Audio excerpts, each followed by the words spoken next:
खुद को तरासू में खुद को घिसता, मेहनत से मेरा अटूट है रिश्ता। कि खुद को तरासू में खुद को घिसता, मेहनत से मेरा अटूट है रिश्ता। वक्त को बर्बाद करे तू इस आस में, कि वक्त को बर्बाद करे तू इस आस में, कि तेरे लिए सक्सेस लाएगा फरिश्ता। Hey everyone, number this side and most welcome to अस्टुकल अकेडमी। आज आप थोड़ा सा खुश हो सकते हो क्योंकि आप यार भीड़ से अलग हो चुके हो। कैसे? हर कोई है वो सीखना नहीं चाहता। आप हैं जो इस सीरीज को अटेंड करने के लिए आज पहली क्लास में आए हो, तो यार आप भीड़ से अलग हो। और अगर आप लगातार 30 दिन तक इस सीरीज में टिकते हो तो यार आप टॉप 1% स्टूडेंट्स में आ जाओगे जो कुछ अच्छा पाने के लिए यार मेहनत पर विश्वास करते हैं और मेहनत करते हैं। आप यार इस सीरीज को है ना डेली अटेंड करना, ठीक है। डेली का एक वीडियो आएगा और आप हमेशा देखना और जो भी मैं काम दूं वो करना। जैसे ही ये सीरीज कंप्लीट हो जाती है मैं इन वीडियोस को यार डिलीट कर सकता हूँ, यहाँ से हटा सकता हूँ यूट्यूब से। तो मैं चाहता हूँ कि आप हमेशा देखो, ठीक है। और ये क्यों करा है मैंने, क्योंकि अदरवाइज आप क्या करोगे यार, थोड़ा सा आलसी हो जाते हो। ठीक है 5 दिन बाद में देख लेंगे, और यार वो जो आलस है ना वो आगे बढ़ने से आपको रोकेगा। इसलिए मैं चाहता हूँ कि आप हमेशा देखो, हमेशा 1 घंटा आप निकाल सकते हो। यार आप इंस्टा पे कैसी कैसी हरकतें करते हो ना, तो वो अगर आप 1 घंटा वहां से हटाओ और यहाँ पे 1 घंटा लगाओ तो आपको नहीं लगता कि आप कुछ ढंग का सीख पाओगे। और यार एक बात बताऊं, मैथ सीखना क्यों जरूरी है? आपको पता है क्यों जरूरी है? ये वीडियो देखो आप। कुछ दार्शनिक कहते हैं, जैसे शायद गैलीलियो ने पहली बार ये बात कही, न्यूटन ने भी कही। उन्होंने कहा कि अगर आप भगवान की भाषा समझना चाहते हैं तो मैथ्स पढ़ो। उन्होंने कहा भगवान ने इस दुनिया को इतना सिस्टमैटिक बनाया है कि वो अवश्य ही एक महान गणितज्ञ रहा होगा, और एक महान गणितज्ञ को समझने के लिए गणित के रास्ते से ही जाना पड़ेगा। So mathematics is the language of God, and if you want to understand God, you have to understand mathematics. गणित ईश्वर की भाषा है, ऐसा बोलते हैं। और इसलिए आपको यार मैथ पढ़नी चाहिए, और आपको कोई भी टॉपिक यार छोड़ना नहीं है। ऐसे मत सोचना नहीं भैया ये तो हमें आ रहा है तो कोई नहीं, आप है ना अगला जब चैप्टर लेके आओगे तो मैं देखूंगा। नहीं, कुछ ऐसी चीजें हैं जो यार आपको नहीं आ रही होगी शायद, इसलिए आपको कंटिन्यू सारी वीडियो देखना। अगर एक भी चीज पीछे छूट गई ना तो हो सकता है आगे वाली चीजें आपके समझ में ना आए। सबसे पहले यार हम शुरू करते हैं संख्या से। और संख्या यार अलग अलग प्रकार की होती है। ये आपको यहाँ पे एक चार्ट दिख रहा है, और अगर ये आपको नहीं समझ आ रहा अभी तो कोई बात नहीं, हम आगे आते हैं, मैं आपको समझाऊंगा ये चीज। सबसे पहले आपको देखनी है प्राकृत संख्या है, जिसको हम इंग्लिश में नेचुरल नंबर भी बोलते हैं। ये होती है यार 1 2 3 4 से लेके इन्फिनाइट तक, 1 2 से, ठीक है, याद रखना। और जैसे ही इसमें 0 शामिल हो जाते हैं तो ये बन जाती है पूर्ण संख्या, इंग्लिश में बोलते हैं इसको होल नंबर, ठीक है। ये तो एकदम सिंपल। और अब बारी आती है माइनस वाली संख्या की। जैसे ही माइनस के 1 2 3 4 ये और इंट्रोड्यूस होते हैं, ये भी इनमें जब शामिल होते हैं तो इनको हम बोल देते हैं पूर्णांक, इंटीजर इसको बोल देते हैं, ठीक है। ये भी समझ आ गया। और आज ज्यादा कुछ समझने वाला वैसे है नहीं, ठीक है, टेंशन ना लो, ज्यादा लिखने वाला भी कुछ है नहीं। तो इसके बाद में हम देखते हैं परिमेय संख्या, जिसको हम रेशनल नंबर भी बोलते हैं। इनको यार हम बट्टा में लिख सकते हैं, कैसे? P बटा Q के रूप में। और एक चीज याद रखना, P और Q है वो पूर्णांक होते हैं, जो अभी हमने ऊपर देखे हैं, यानी माइनस के इन्फिनाइट से लेके प्लस के इन्फिनाइट तक। मैं आपको लिख के भी बताऊंगा, टेंशन ना लो। और जो बट्टा में है ना, बट्टा में जैसे P बटा Q के रूप में लिख सकते हैं, तो नीचे कभी भी 0 नहीं आना चाहिए। जैसे मैं यहाँ पे लिखता हूँ 5/3, ठीक है। ये क्या है? परिमेय संख्या है, ओके। ये 2, ये क्या है? अब आप बोलोगे ये तो परिमेय संख्या तो नहीं हो सकती है, ये परिमेय संख्या, इसके बट्टा में 1 लिख सकते हैं ना। ये क्यों लिख सकते हैं? बट्टा में 1 होता है, गुणा में 1 होता है, प्लस में 0 होता है, माइनस में 0 होता है। ये मैं आगे और बताऊंगा, ठीक है। ये ऐसे ये होगी परिमेय संख्या। कभी भी मैं ऐसे 2/0 नहीं लिख सकता ऐसे। क्यों? क्योंकि जैसे ही बट्टा में 0 आता है इसको हम अपरिभाषित बोलते हैं, इन्फिनाइट बोलते हैं। थोड़ा सा मैं आगे इसको बताऊंगा, आगे वाले चैप्टर में बताऊंगा, ठीक है।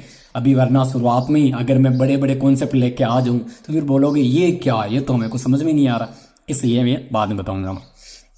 ओके, तो बट्टा में कभी भी 0 नहीं आना चाहिए। हाँ, माइनस में आ सकता है ऐसे, माइनस के 5/4 हो सकता है ऐसे, ठीक है, टेंशन ना लो। चलो ये हो गई परिमेय संख्या। अब बारी आती है यार ए परिमेय संख्या की। ए परिमेय संख्या में थोड़ा सा आपको कंफ्यूजन हो सकता है। ए परिमेय संख्या को समझने के लिए मैंने यहाँ पे थोड़ा सा नीचे लिख रखे हैं क्या, जैसे √2 है। √2 को जब हम खोलते हैं तो 1.4142 ऐसे आता है, और मैंने आगे लगा रखे हैं डैश डैश डैश डैश, यानी ये कभी समाप्त नहीं होता, समझे, यानी ये समाप्त ही नहीं हो रहा। इसको बोलते हैं दशमलव विस्तार, समाप्त न होना, इसलिए √2 को यार हम ए परिमेय संख्या बोलते हैं। ठीक है, समझ आया? कुछ नहीं है और बताता हूँ। जैसे ये पाई की वैल्यू 3.141592 ऐसे आगे चलती रहती है। आपने सोचा होगा इतनी है, नहीं भैया ये आगे और चलती रहती है। तो ये भी क्या एक ए परिमेय संख्या है। ठीक है, कि एक तो समाप्त नहीं होनी चाहिए, दशमलव के बाद में अंक है वो समाप्त नहीं होनी चाहिए, चलते रहने चाहिए। दूसरा, आवर्त नहीं होना चाहिए। आवर्त होने का मतलब क्या होगा, बार बार आना। सपोज करो कि अगर मैं यहां पे लिखूं 4.333333, ये सेम चीज रिपीट हो रही है, सेम चीज। जब सेम चीज रिपीट होती है तो ये परिमेय नहीं होती, ये परिमेय में आ जाता है, समझे। अगर अलग अलग ऐसे आता है ना 4.325421 ऐसे चलता रहता है, अलग अलग प्रकार की संख्या, सॉरी ये कोमा नहीं, अलग अलग प्रकार के ऐसे अंक आते रहते हैं, तो ये ए परिमेय संख्या है। अगर सेम अंक रिपीट होता है तो ये ए परिमेय संख्या नहीं है, परिमेय संख्या होती है। ठीक है, ओके। और रूट वाली संख्या यार वो क्या होती है, ए परिमेय संख्या होती है। लेकिन यहां पे आपको थोड़ा सा एक चीज समझनी पड़ेगी रूट वाली संख्याओं में। कैसे, अगर मैं बोलूं यहां पे √2, ठीक है, ये क्या है, ए परिमेय संख्या है, ए परिमेय, ओके। अगर मैं लिखूं यहाँ पे √3, ठीक है, ए परिमेय, ठीक, ए परिमेय को मैं सीधा ए लिख देता हूँ, ठीक है, ए परिमेय। अगर मैं लिखूं √4, तो क्या ये ए परिमेय नहीं, इसको हम सरल कर सकते हैं। कैसे, जैसे ही हमने इसको सरल करा, √4 क्या होता है यार, 2 होता है। इसको नहीं आती ये चीजें समझ में, आगे जब ये रूट वाला चैप्टर आएगा, वर्गमूल वाला, तो उसमें मैं बता दूंगा। तो √4 का क्या होता है, 2 होता है। तो ये क्या होती है, ये परिमेय संख्या होगी। यानी जैसे ही रूट सरल हो जाता है वो परिमेय में बन जाता है। लेकिन अगर सरल नहीं होता तो ए परिमेय रहता है। जैसे अगर मैं यहाँ पे लिखूं अगर मैं लिखूं √20, इसको यार जब सरल करते हैं तो आता है 2√5। अब आप बोलोगे ये कैसे आया, इसको छोड़ दो, एक बार मैं और बता दूंगा आपको, या अगर बताऊं थोड़ा सा तो चलो यार, 20 को ना ऐसे लिख सकते हैं, 2 × 2 × 5, एक बार गुणनखंड होता है ना इससे। और जैसे यहाँ पे 2 है, वो 2 बार आ रहा है ना ये, तो ये रूट से बाहर निकल गया, ये देखो रूट से बाहर निकल गया, और इस 5 का जोड़ा नहीं बना, यानी 5 खाली एक बार है तो रूट के अंदर ही पड़े। तो जब √20 को हमने सरल करा तो पूरा रूट से बाहर नहीं आया ये, यानी पूरा रूट हल नहीं हुआ ये, तो ये क्या होगी, ये ए परिमेय संख्या की कैटेगरी में आएगी।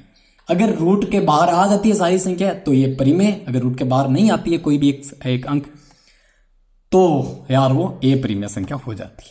ठीक है, आई होप कि आपके ये कॉन्सेप्ट है वो समझ में आ रहा होगा। चलो अब आगे देखते हैं यार सम संख्या। सम संख्या क्या होती है, अब आप बोलोगे जिसमें 2 का भाग जाता है। ओके, बिल्कुल सही बात है, आपकी डेफिनेशन आपने अगर कहीं पे पढ़ा है तो बिल्कुल सही है। लेकिन अगर मैं आपको बहुत बड़ी संख्या दे दूं, ये लो मैंने आपको एक संख्या दे दी, कौन सी संख्या दे दी मैं, 1 मिनट, मैंने आपको संख्या दे दी यहाँ पे, ये संख्या दे दी, तो क्या आप इसमें 2 का भाग लगा के बताओगे हाँ भाई ये तो सम है? नहीं, आपको एक दूसरी डेफिनेशन और है वो देखने की जरूरत है। क्या, लास्ट अंक देखो, ओनली लास्ट अंक अगर 0, 2, 4, 6, 8 आ रहा है ना लास्ट अंक, तो वो भैया सम संख्या हो जाती है। ठीक है, कितनी भी लंबे अंक आ जाए, जैसे 5, 3, 1, 0, 5, 7, 6, 3, क्या ये सम है? नहीं है, क्योंकि लास्ट में 3 हो गया। जैसे ही मैं यहाँ पे कुछ जैसे मानो 4 रख दिया मैंने, भैया ये सम बन गई, ओनली लास्ट अंक देखना है हमें, तो सम बन गई। लास्ट में 0, 2, 4, 6, 8 आ जाए सम। और अगर लास्ट में 1, मैं यहां पे लिखता हूं, अगर लास्ट में 1, 3, 5, 7, 9 आ जाए, अगर ये आ जाए तो भैया ये विषम संख्या बन जाती है। ठीक है, लास्ट अंक, इसको हम इकाई अंक भी बोलते हैं। ठीक है, यहाँ पे जैसे कि यहाँ पे लिखा हुआ भी है। ओके, और अब बारी आती है यार ए बाजी संख्या की। ए बाजी संख्या क्या होती है? ए बाजी जैसे कि नाम से पता चल रहा है कि जिसमें किसी का भाग ना जाए या टुकड़े ना हो, वो होती है यार ए बाजी संख्या। जैसे जैसे जैसे मैं आपको बताता हूँ, आप बता सकते हो यार मैं को स्पीड से चल रहा हूँ या स्लो चल रहा हूँ, मेरे को प्लीज़ बताना, क्योंकि पहला वीडियो है आज ये इस कोर्स का, तो आप काफ़ी सारे नए लोग भी हो, तो यार मुझे नहीं पता आपके हिसाब से ये स्पीड से बढ़ा रहा हूँ, मैं धीरे बढ़ा रहा हूँ, और थोड़ा सा डिटेल में समझाऊँ, या मेरे को बताना थोड़ा सा, ठीक है? अगले क्लास में मैं और इम्प्रूवमेंट करूँगा, ठीक है? ओके, तो क्या कह रहा था मैं? ए बाजी संख्या। ए बाजी संख्या यार हम समझते हैं। ए बाजी संख्या के लिए ऐसे देखो कि अगर मैं यहाँ पे लिखूँ 11, मैंने लिखा है यहाँ पे 11, क्या 11 में किसी का भाग जा रहा है? 2 का भाग लगाओ, जा रहा है? नहीं जा रहा। 2 के पाड़े में 11 नहीं आ रहा। 3 का भाग लगाओ, क्या 3 के पाड़े में 11 आ रहा है? नहीं आ रहा भैया। 4 के पाड़े में आ रहे हैं 11, 4 का पाड़ा बोलो, 1 चौ 20 8, 3 चौ 12, नहीं आ रहा नहीं 11। 5 का पाड़ा बोलो, 6 का पाड़ा बोलो, नहीं आ रहा। 11 किस में आता है? ओनली 1 के पाड़े में आता है, या 11 खुद के पाड़े में आता और किसी के पाड़े में नहीं आता। ऐसे ही मैं लेता हूँ 13, यहाँ पे 13 है, खुद 1 के पाड़े में आते हैं, या खुद 13 के पाड़े में आता है और किसी के पाड़े में नहीं आता। यानी एक तो 1 से डिवाइड होगी कोई भी संख्या, 1 से भाग जाएगा, या उस संख्या का खुद का भाग जाएगा, उसके अलावा अगर किसी का भाग नहीं जाता है तो वो ए बाजी संख्या आती है। और क्या है? और आई थिंक आज हो गया एक, देखो और भाज्य संख्या। और अब जो ए भाज्य नहीं है यार वो भाज्य है। जैसे 4 है, 4 में 2 का भाग जा रहा है, 2 दूनी 4। 6 है, या 2 और 3 का भाग जा रहे हैं, 2 3 6, 3 दूनी 6। 8 या 2 का 4 का भाग जा रहे हैं, 9 या 3 का भाग जा रहे हैं। 10 5 का भाग जा रहे हैं, 12 या 3 2 4 का भाग जा रहा है, 6 का भाग जा रहे हैं। 15 3 5 का भाग जा रहा है। 16 4 8 2 का भाग जा रहे हैं। 20 5 का 2 का 10 का भाग जा रहा है, 5 4 का भाग जा रहे हैं। समझे? तो भाज्य संख्या हो गई, जिसमें किसी का भाग नहीं जाता, ए भाज्य संख्या हो गई।